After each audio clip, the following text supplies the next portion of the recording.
இனிய காலை வணக்கம்.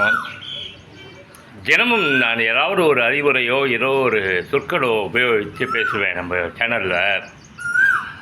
நேற்று 60 முடிஞ்சதா என்ன பேசுகிறதுனே தெரியலைங்க.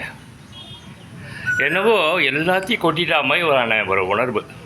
என்கிட்ட நான் 60 வயசு வரைக்கும் கற்றுக்கிட்ட அனுபவங்கள் எல்லாத்தையுமே ஒரு 80% மேலே கொட்டிட்டதா ஒரு உணர்வு.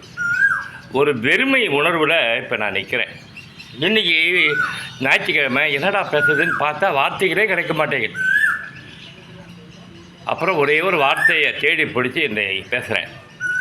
அருளின் திருவுருவம் மௌனம், அதுவே மிகச்சிறந்த உபதேசம். இந்த ஒரு குயில் சத்தம் கேட்குது பார்த்தீங்களா, இதுதான் மௌனமாக இரு, அதுதான் சிறந்த உபதேசம். இந்த பிரபஞ்சம் சொல்லுவது அதே தான், மௌனமாக இரு, இந்த குயிலை போல பாடு, வாழு, கொண்டாடு.